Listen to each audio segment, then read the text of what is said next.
Existem histórias reais que parecem roteiro de filme, mas que aconteceram de verdade. Algumas delas são tão impressionantes que desafiam qualquer explicação simples. Uma dessas histórias aconteceu no Peru no início da década de 1970 e envolve uma adolescente que caiu do céu literalmente, sobreviveu a uma queda de milhares de metros e depois passou dias completamente sozinha na floresta amazônica tentando continuar viva.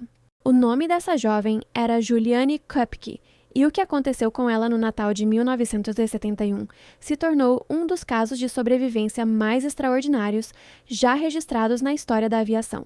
Para entender essa história, é preciso voltar um pouco no tempo e olhar para o contexto da vida dela e da família em que cresceu. Juliane nasceu em 1954 na cidade de Lima, capital do Peru. Embora tenha nascido no país, seus pais eram alemães que haviam se mudado para a América do Sul para trabalhar com ciência. O pai dela, Hans Wilhelm Koepke, era um biólogo especializado em zoologia. A mãe, Maria Koepke, era uma ornitóloga conhecida por seus estudos sobre aves da Amazônia.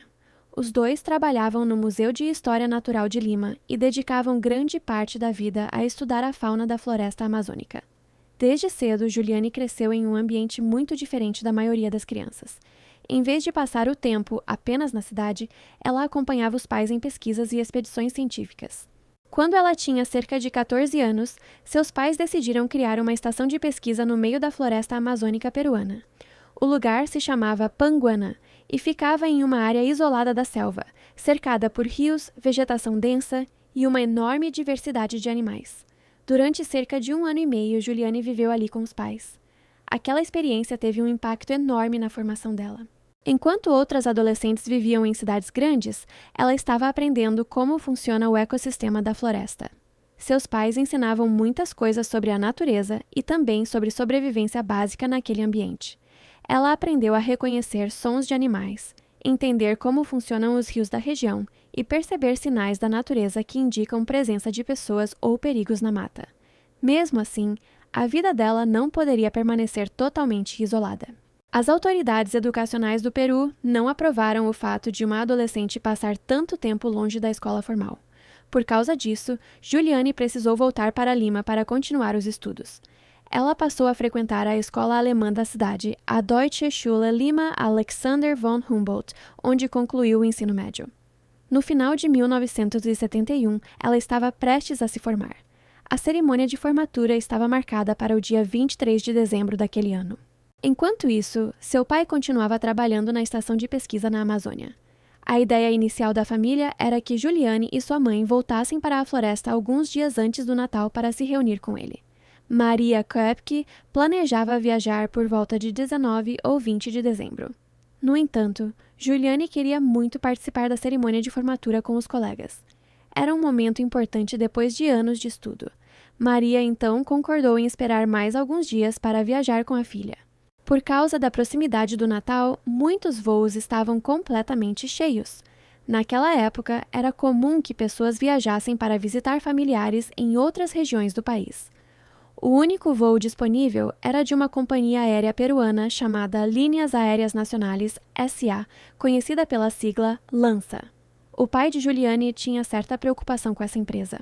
A companhia já tinha uma reputação ruim relacionada à segurança de seus voos e havia se envolvido em acidentes anteriores.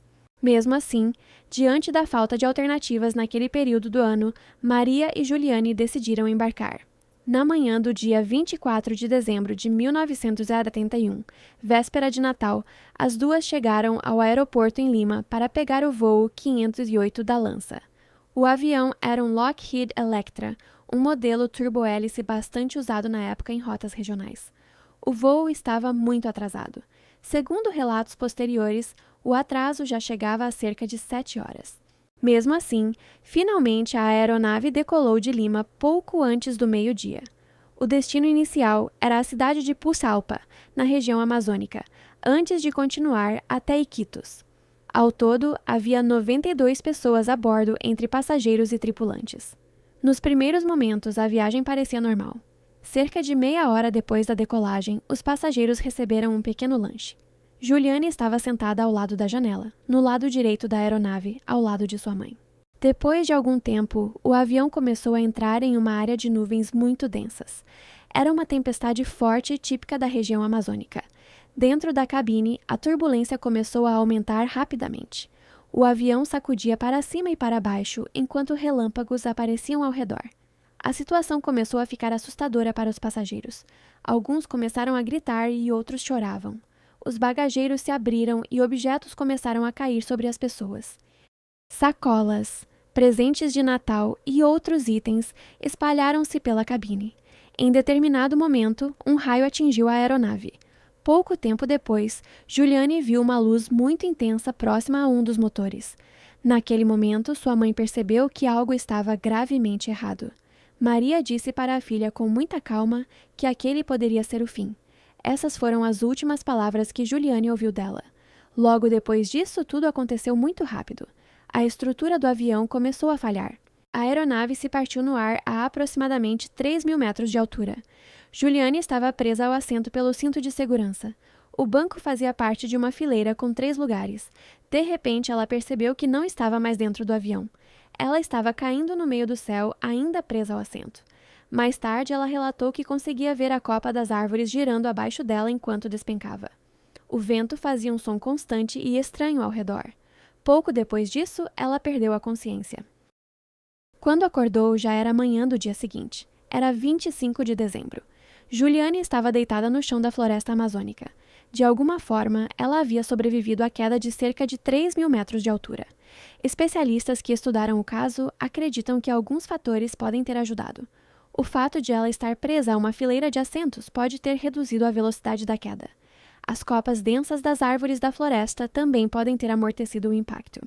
Além disso, as correntes de ar dentro da tempestade podem ter diminuído a velocidade da descida. Mesmo assim, ela sofreu vários ferimentos. Juliane tinha uma concussão forte, a clavícula quebrada e diversos cortes nas pernas e nos braços. Também tinha lesões em um dos joelhos. Quando recuperou a consciência, ela tentou procurar sua mãe. Chamou por ela em espanhol, alemão e inglês, mas não houve resposta, apenas os sons da floresta ao redor. Mesmo machucada, Juliane percebeu que precisava se mover. Ela se lembrava de muitas coisas que havia aprendido com os pais quando viveu na estação de pesquisa na Amazônia. Depois de algum tempo caminhando, ela encontrou um pequeno riacho.